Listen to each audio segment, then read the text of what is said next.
Next, on the Boardroom, Carrie Dvraux and Alan Sonati present their portable hail cover for vehicles and aircraft.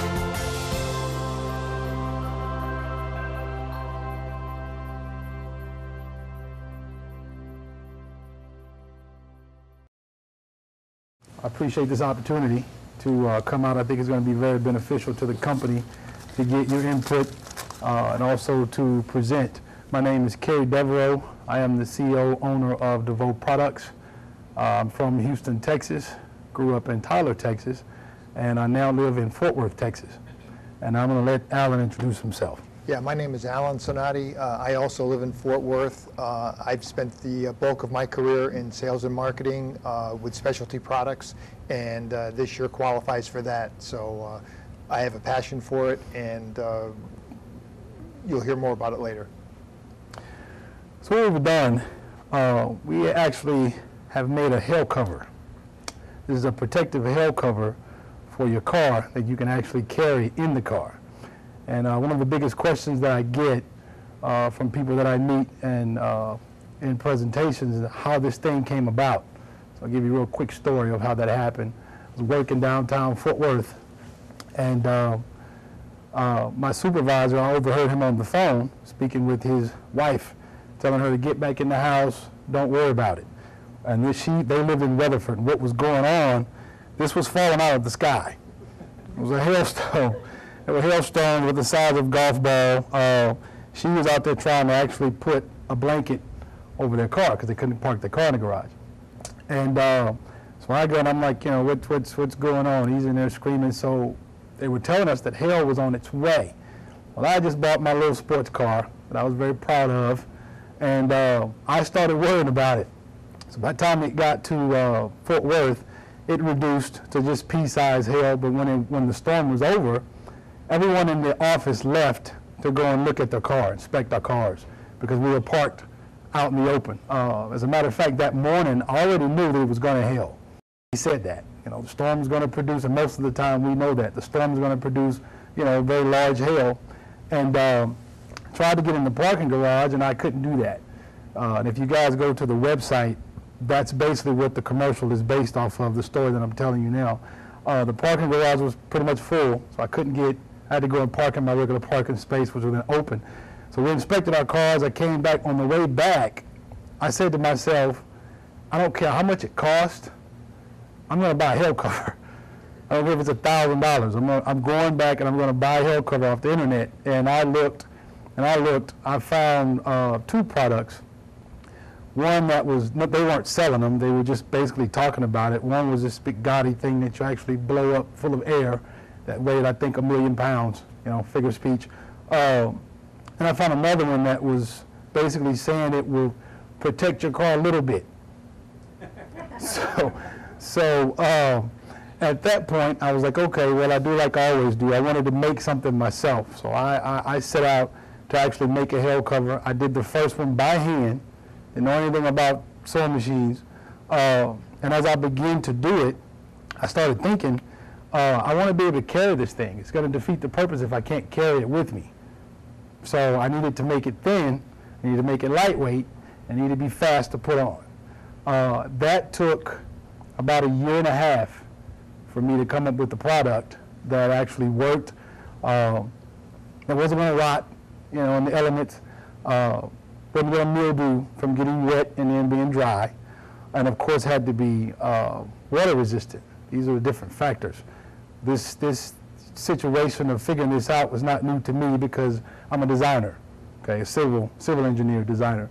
So I got on a computer and I did what I had to do, made it happen.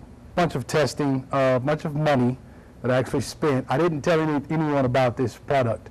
I didn't even tell my mother. It was just top secret. Once I got that established, had it tested, finally passed the test after about $40,000 worth of spending. That's how Exhale, you know, was born. And right now, presently, we've actually turned this product into a lot of different things. And I'm not at liberty to share with those things right now simply because, you know, we're streaming. So but there's a lot of different things we're going to be able to do with this product, and we're definitely looking forward to it. In 2010, that was in 2008. In 2010, I had a chance to revamp it. Got a little bit more money in my pocket from a 401k that I cashed in, and I actually revamped the product. I made it lighter, and I made it smaller, which made it even better. And fortunately, it was pretty much around the same price, the way that I designed it. And again, back to the present, Alan has been great in helping me out and keeping me sane. You always have to have somebody to keep you sane when you're doing this type of stuff. But I heard about the boardroom through the news. My pastor was watching the news. He called me. He says, they have a thing like Shark Tank. You need to go and, I think you need to go and take a look at it. So I came out and met John and actually had a chance to present, do a display on the table out there twice. And this time, you know, I brought the hell cover. And let me make this note. The hell cover is actually outside. The whole full thing. You can go out there, feel free to touch it, take a look at it, ask any questions that you want. We'll be out there when this is over. And so what we're looking for advice. We need advice. We need to get this product out. The research and development has pretty much been done. I did everything in my garage. I have a pattern for it. And again, I also have the patterns for the different things we've made for the cover as well. So we're looking for advice. I need to get information from the panel on the best way to take this product and actually get it out. We've done a lot of work in the past 3.5 years that we've been in existence. Talked to a lot of different people, have a lot of interest.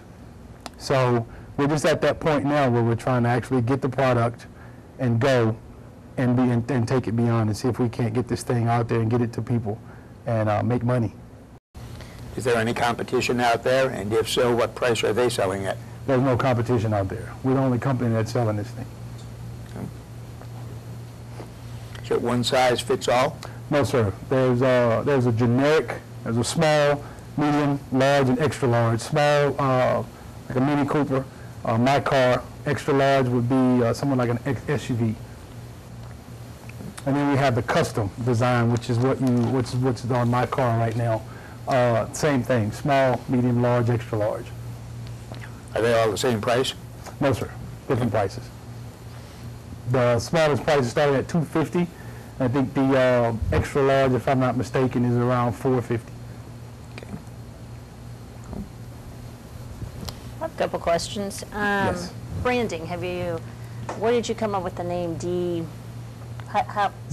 Dvraux, yeah. That's, my last name is Dvraux. And I just wanted to shorten it. I just like the sound, of it, to be honest with you. The previous companies that I've started, it's been Dvraux as well. And what's your vision? What's your mission? Where would you like to take this? I know you said earlier that you kind of had a car and it just hit you that you wanted to build in something, but... Well, the design part of it, that's what I do. That's what I love to do. I, of course, had to start the company. I'm a businessman. I don't have a problem, doing the business side of it. What I would really like to do is get people in that can handle that part, that knows what they're doing, such as people as yourself, where I can get back to the design side of it, because there's different prototypes. I have 4 different prototypes now for other things. Like I said, I'm not at liberty to share that right now, but that's what my heart is actually designing, and to get this thing, of course, to get it out. And how many people do you have working for you? 4. 4, and are they part-time, full-time? No, they're volunteering their time right now. They're volunteering? Yes. Okay. And you had mentioned that you took $40,000 of your own personal money, and then you reached in and took your 401 money. Yes. Is that after the $40,000? Yes, that was after the $40,000. I wasn't working. I was doing this full time. I did this full time for 3 years, and then money got low. Went as far as I could with the finances that I had, and I actually went back and started working in engineering. So do you have financing today? No. Okay, so it's just your money? Yes. Are you looking for investors? Yes. Okay. And back to the branding question, have you done anything with marketing, branding outside of what you're doing here today? No, ma'am. We have, of course, a lot of ideas, a lot of fresh ideas that we think would be feasible to go out and do. But again, this is very, very valuable information getting from you, because that's why we're here. We need to make sure that we're on the right track on what we're talking about doing. What's your profit margin? Not at liberty to share that right now, just because I didn't want to get into numbers, because we're on Ustream and trying to keep it as low as possible. But we can talk one-on-one. I'll be more than happy to share that with you, or better even show it to you. Okay. I just want to go back to the numbers for a second, because you sold 10, and for the past 3 years you've been living off this. Yes. And if you only sold 10 products in 3 years, and the average that you sold before was $450, that's not very much money. Well, two things. That wasn't the average.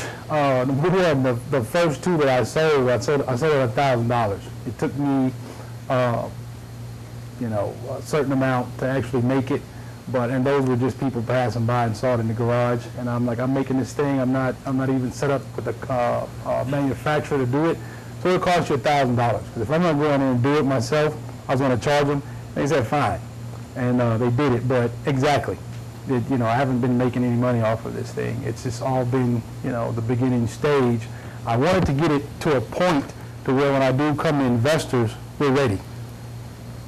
So what's taking so long? You've been doing it for 3 years, and you're fine-tuning a process. To be honest with you, we've only been looking for financing for about 8 months. Because again, most of it was research and development. I wanted to get it ready and make sure that it was ready to go, so so we won't have to go through a bunch of hoops once it's time to do this thing. That was just my personal, the way I wanted to do it. And then just one last question, real quick. You've sold 10, so you have some testimonials? Yes. Okay. Yes. Any from this past hailstorm? No. No, I was somewhat, reluctant to go out there and do advertisement, which I think, that could hurt me if I go out and I'm not ready to mass produce this thing. Well, let's go back to the product for a minute, because I'm looking at the picture, and what comes to mind is this is like a glove fit. Is that true of whether it's a large, medium, or small? Is it manufactured in such a way where it glove fits any car? Yes, sir. That's the way I wanted to design it. I didn't want it to just be some little, flappy cover. I got a little vain about it because I feel that people are vain about their cars, and I wanted that was part of the process. I wanted it to look good as well as protecting it. So, car covers that I'm familiar with do you have a pouch it fits in? Yes, sir. It's I'm sorry. Yeah, it's in the business plan. And when you fold it all down, how big is it? And how much does it weigh? The diameter, again, all that information is in there as well. But just to give you an idea, it's probably about that big. And how long does it take for me to put this glove fit on? If you were to go out there and take your time, probably 2-3 minutes, if that long. That's about a minute. That's because I own it and I know how to do it. Yes, sir. And so does it hook around like the wheel wells or around the bumper? What keeps it so glove tight fitting? Those are straps.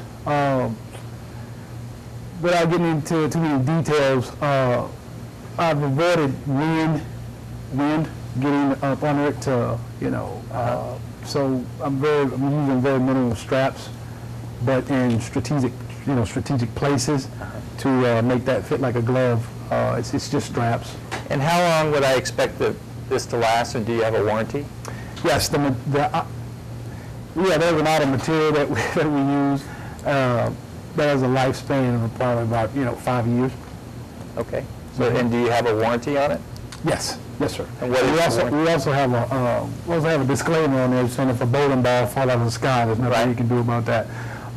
But it goes up to golf ball to baseball size. We have 2 different sizes. Okay, so your warranty is more along the lines of hail coverage. Yes. Does it also cover the life of the product in terms of saying okay. Mm-hmm. Okay. Besides hail, does it keep the car cool? Yes. And in 107 degrees on Saturday afternoon in Dallas sun, does it stick to my car? Does it, will it hurt the paint at all? No.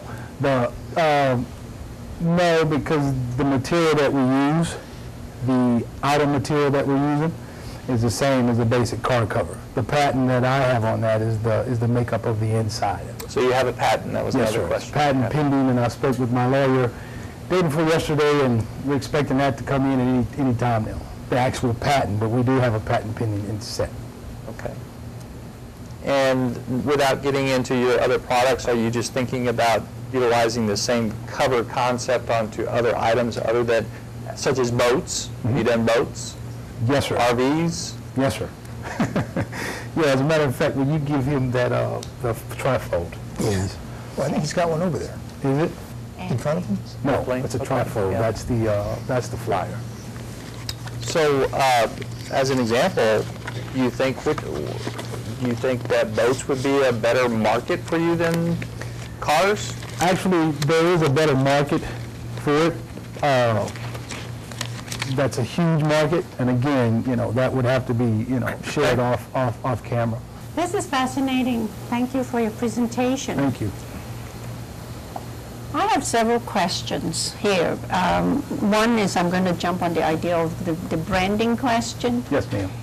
I'm not clear if you are focusing on Dvraux or Exhale. Correct.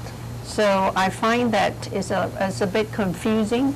So far, just based on this, and I'm not going to go into your other products since you're not at liberty to speak, so I'm Right. just looking at what's in front of me.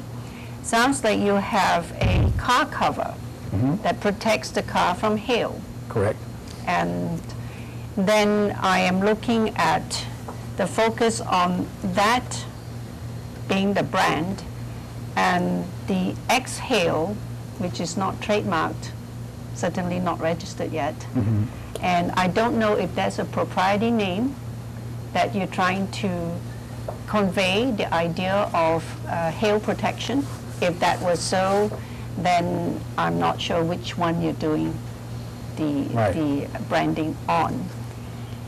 Then my question is, based on just the product at hand, are you looking at mass sales, or are you looking at specialty niche? Meaning, who are the people who would fork out $250 to protect their car? Would the car be of a certain value to the individual before the person would pay $250 to protect? Or maybe the insurance deductible has to be at least $250 before you fork it out. Otherwise, just let the golf balls drop on it. Then the other notion is, I'm hearing whether it is chicken or egg first. Here I'm hearing, well, gosh, there's going to be lots and lots of sales because everybody needs a hail cover for their vehicle if you've got one. And then we don't have any product. Or should you go produce first and then go market? So there is a sense of ambiguity here that I'm not hearing. This is a product, I want to sell it, I've got it, I'm going to sell it, I'm going to produce it, and I'm going to bank on it because I've done the market research and I know you are going to buy when I put it on the table. So I'm not very clear as to your marketing focus. Right. And so the other question I have, has the product been tested for Texas size hail as in the last one? Not golf ball size, but baseball size? Yes. It has. Yes. Okay, that's good.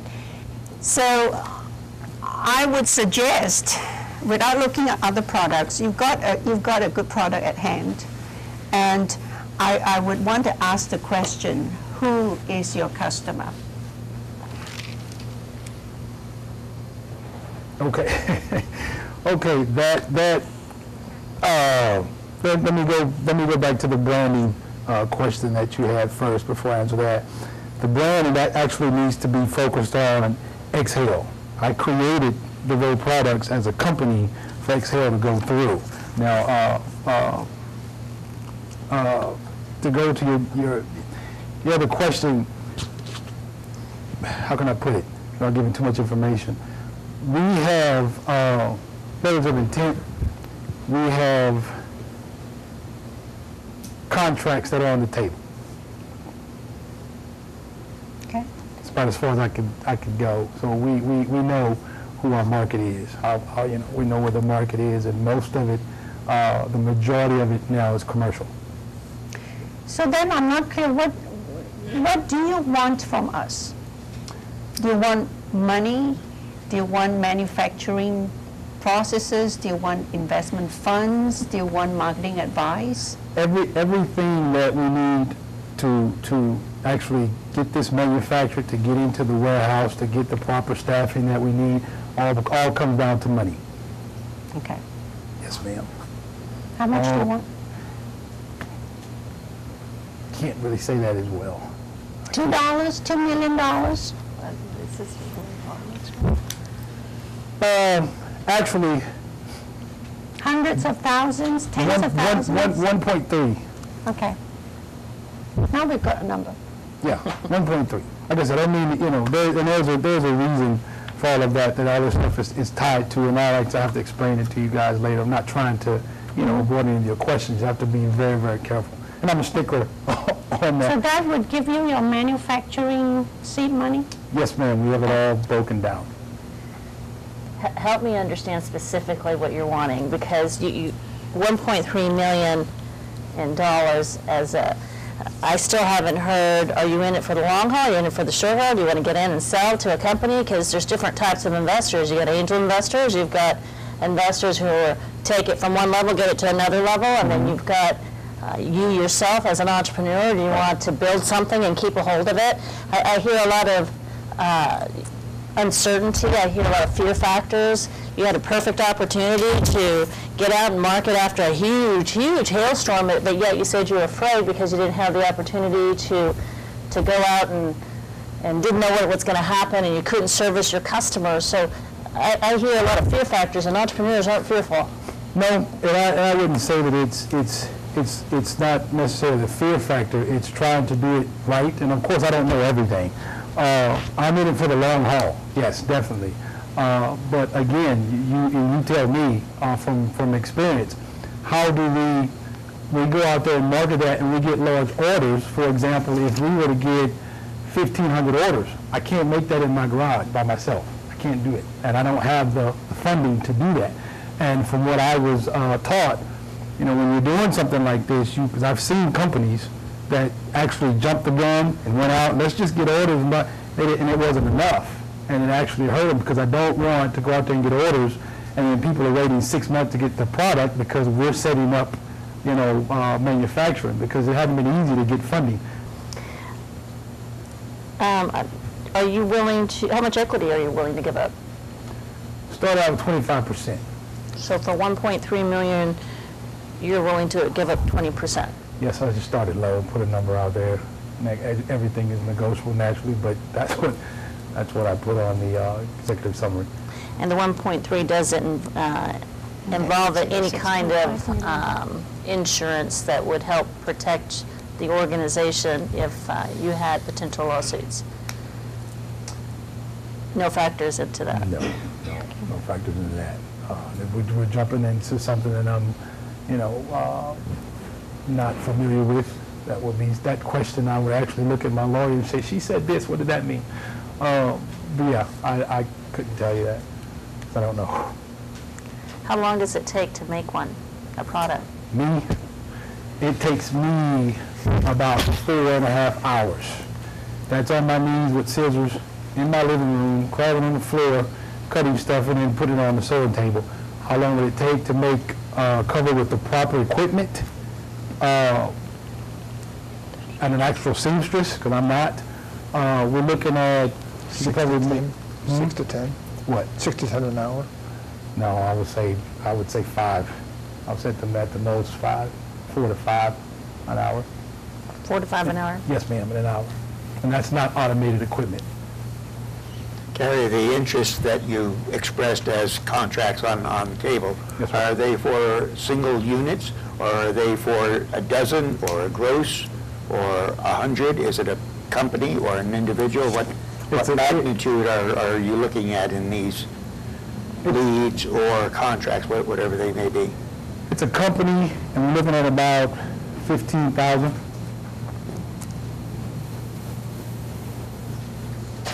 And delivered in what period of time? We haven't discussed that, because I'm making the prototype down. 15,000 units? Yes. Is that what you said? At your $250 price point? No, sir. This is something different. Less or more? More. More than 250? Yes, ma'am. It's not larger, larger structure.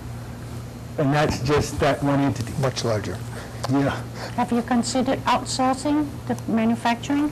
Yes, ma'am. That's what I was talking about before. I've gone to three different companies. I don't know why, but I gave them the actual pattern to do it. And when I come back, to get it, it's made different than what the pattern is. And I've already gone through the, the do's and the don'ts. The cover is outside. It works. It's fitting the car. If you do anything slightly different, it's not going to fit the car, and it's not going to, keep that wind from coming up under there. And they all three of them made it different for some reason. And I just kind of lost trust, in that. After hearing them saying, okay, well, two previous companies, we're going to make sure we do it exactly like it's supposed to be done, and it just didn't happen. So hopefully this time we have a manufacturing company we can outsource. I do have one that we've talked to, and I actually plan to be there this time, physically watching them do it. What's your revenue goals for your first year? I'm sorry, I didn't hear you. Your revenue goals for the first year?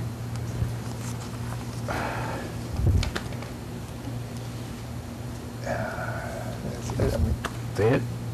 You can copy that when we finish here. Okay. Okay, yeah, we have that. Thank you. We have that information as well. Let me ask you a couple of questions. If I were to call customers that have bought this and ask them what they thought about it, was there anything they found a negative, what kind of response would I get? Negative? Have you had any complaints about it? Only the size. Just bulky? Yes, sir. There's no way I could make it any smaller than what it is from that I've seen. And that's, of course, that's people that's running the whole full deal. We have the generic that's way smaller than the actual custom cover. Yeah. But they have the custom cover, wondering if it could be like the generic, and it just can't. It's just two different designs. Is there a market for motorcycles? Yes, sir. It looks like that'd be a lot easier to make, easier to sell, and easier to handle, because it'd be hard to carry around, I guess, on the bike. Huh? Most of them wouldn't want it. When you say a market for it, I'm sorry.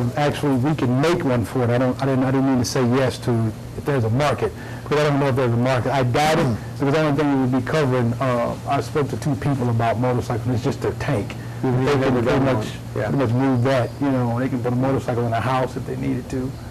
Man. Well, I would suggest that if you've got an offering, an interest, a contract, call it what you will, for 15,000 units, that should be more than enough to get you started, and there are organizations, companies, individuals that will fund purchase orders in hand. So I think that once you can get their commitment, then getting that into production, getting the funding for that should be a relatively simple matter. You did say that you were in the process of manufacturing a prototype for that potential order of 15,000 units. Is that vastly different than the 10 units that you've got, or the other prototypes, or the other pre-production items that you've already made? Larger but easier to make. Larger and easier. Yes, larger. Yeah, larger. It's larger, but it's easier to make than an actual hell cover for a car. If it's in your trunk, though, you can take it with you? This is something you can take with you? This is not for a car. Same material, but it's not for a car. But the one that you have for a car, you can take with you? Yes, ma'am. whether it's for a car, motorcycle, boat, airplane, RV, SUV, whatever it may be, 15,000 units is a credible number. Yes, sir. Okay, and credible dollars at an unknown selling price. I think you need to get that locked down and get a firm letter of intent and a commitment to them, and with that, money is certainly available. Yeah, that meeting is tomorrow. All right, well, I've got a couple of different things. One is the minority certification, I think, is an avenue. SBA is only one, but once you're certified, you do have other opportunities out there. I know that we didn't get into the numbers very much, but I still hear and saw a little bit of hesitancy in what you wanted and how you wanted to do it. And so I'm unclear on the 1.3 million. When I asked you about some other factors, those weren't factored in. I think it's very important that when you go ask for money, whether it be from a top investor, an angel investor, they want to know everything and that you're looking for.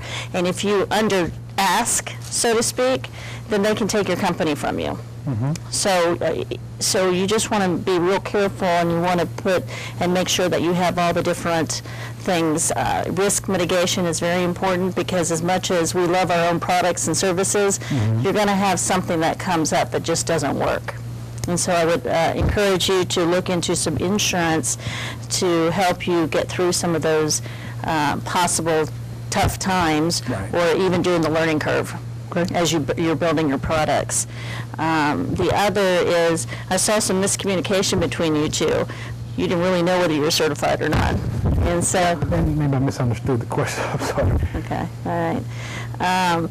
So I think in any organization, when you have top people who are trying to grow your organization, each person within that organization has to clearly understand what their role is. And so by clearly understanding what their role is and what their strengths are, it sounds like you know what your strength and weakness is, you can build a good, cohesive organization and team that gets you to the next level. And so I would say that hopefully you're building a good team, because you're only as good as your people are. Right. And so hopefully within your business plan you have a people plan to help you get to the levels that you need. And then the last thing I think, which is real important, is to identify your prospects and your clients. Whether it's a lead is a lead, and a sale is they signed on the dotted line. Right. And very much to my colleagues up here, money, when you're asking for money, depending on how much you're asking for, timelines, when you want to get it out to market. But if you have a closed deal, you have more people who are willing to invest. And so if you can get those contracts out, and you have a delivery date of which you can get them out based on the signing of a contract, you can go for factoring, which there's companies out there who will factor, and you don't have to give up your business. Right. And so that's another. Banks are willing to do that a lot more often because it's a collateral type of investment. But you also need to understand exactly what your sales process is from a branding perspective, because again, going back to the investor, they're going to give you, I've seen investors take companies like that. Right. Because you didn't, and they'll ask you, what is it that you need? And you undersell yourself, or you under-ask what it is that you really need. So I'd encourage you to look at those numbers strongly. Well, I think you've said a lot, and I do agree that you have lots of skills and you're very creative. And I've spent a lot of time working with highly intelligent, highly creative people. And they have one common problem. It is making choices. You have so many talents and so many products that it becomes a huge problem as to stick to one at a time. And I truly believe that multitasking is overrated. So as I'm listening to you, you have many ideas, and any one of these could be viable and make you very successful beyond your wildest dreams. At this time, I'm hearing you're launching a car cover, and you've got this letter of intent for 15,000 units of something else. And so now this is enticing. The car covers is enticing. You can make a cover for an airplane, or you can make a cover for my new pair of shoes, for that matter. Not being facetious, but being creative, any of these things can happen. And anyone can be a millionaire if you make $1 a year, if you have a million years to live. So what I'm hearing now is the lack of focus. At any given time, you can only make one choice at a time. And at any given time, when you make a choice, you have two options. Is that a yes or is that a no? So at this time, I would recommend that you let go of some of these things temporarily and focus on one thing that lights your fire and launch that. There was a story about this monkey. I'm not saying you're a monkey, this monkey in the forest, and he found this wonderful tree full of warm roasted peanuts. And he stuck his hand in there and he grasped a handful. And while he's got his handful of peanuts, he couldn't take his hand out of the hole in the tree. And over there is a banquet with bananas and all his favorite foods. He couldn't get to it. So until you let go of the things that don't serve you now and focus on one thing that really lights your fire and go after it no matter what. And you can have a choice to do one step at a time, bootstrap it, or you can take a big risk and lose most of your equity and find an investor and give up your 3 years of hard work. So those will be important decisions to consider, I'd say, and also to go inside yourself at this time and say for yourself, what is it I really want out of this business? Do I want to be famous and die knowing that I invented this cover and have this cover over my casket at my funeral? Or do I want to make lots and lots of money? Or do I want to have other meaning and purposes in the work that I do? That you are a creative person and it's a wonderful thing. So I would suggest find that focus, use that focus to guide your business plan to see whether you want to go the Levi Strauss way or the big launch, and then move from there. I know it's worked for me. I don't believe in borrowing money. I go one step at a time, and I go to bed and sleep very well at night. Thank you very much. Carrie, you gave him some pretty good advice. David and Kuitai both gave you some pretty good advice. I think Kuitai really hit the nail on the head in one respect. I would bet my money on the most popular size. Forget 5 sizes. Let's go with one size that's going to get most of the cars that you want to sell. And I'd find me a couple of workers, and I'd put them in the garage, and I'd start them making stock. And then I'd go out trying to sell. I'd try Craigslist, I'd try eBay, I'd try Amazon.com. I'd see what worked. And once you get a trickling and you see something flowing, something working, then you can just accelerate and do more of it. But you're going to have to document to investors, to yourself, that this will sell. And to do that, you simply got to make product. I think there's a good chance you might be able to find a champion, someone that's retired that has a passion, maybe likes manufacturing, maybe he just really believes in what you're doing. Get someone like that involved, to give them a big stake, to use their energy, their connections, their expertise, their money, to get this thing off high center and give it a good shot in the arm. I would, you can go on Google and I'd find 3 or 4 marketing firms that profess to be the guru of marketing. I'd have them come give you a proposal, cost you nothing, show them what you got, say, okay, what can you do for me? what's it going to cost me? And see if they'd be willing to put their money where their mouth is and maybe do what they say they can do on a contingency basis so they can kind of eat what they kill. But you'll get some good ideas from 4 or 5 of those, and some of them might make good sense. You obviously are a very dedicated, passionate person, and I think you have put a lot of time, energy, and money into making something that the public's going to like. Mm-hmm. But it's time to see if we can get this puppy sold. And because that's really the proof the pudding's in the eating. Right.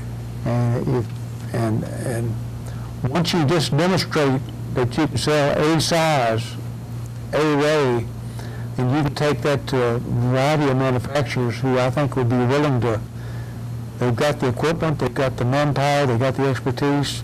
I think they'd be willing to manufacture it because you're showing them that, hey, if you make it, they'll come. Mm-hmm. I need someone to make it. But before they make it, I'd get a whole room full of 6-packs and iced tea and snacks. I'd get me some hard workers. I'd pay them $10 an hour. And man, I'd be saying, this is how you do it. Right. And I'd make me about 100 of these puppies. And then while you're making them, let's start marketing them, see if we can't sell them. Your website is not very user-friendly. It's pretty, but it's not designed to sell. Mm-hmm.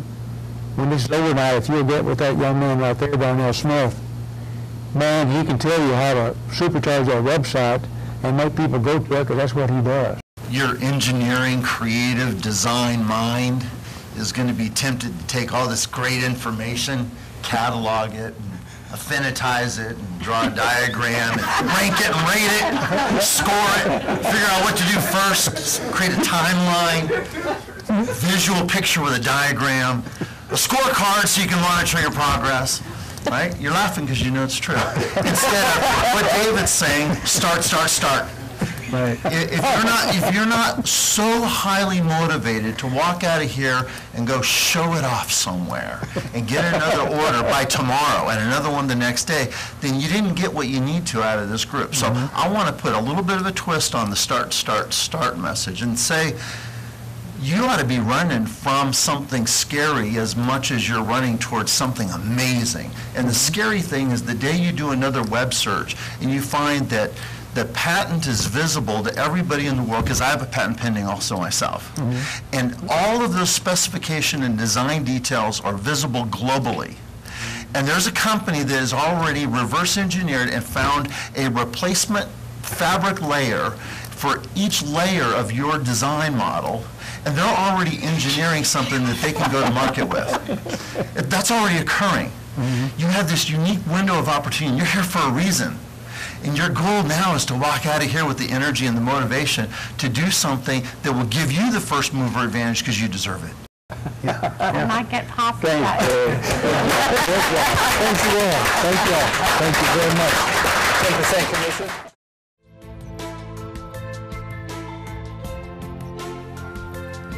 If you have a product or service you would like to present to the boardroom for advice and perhaps an investment, visit www.boardroomlessons.com.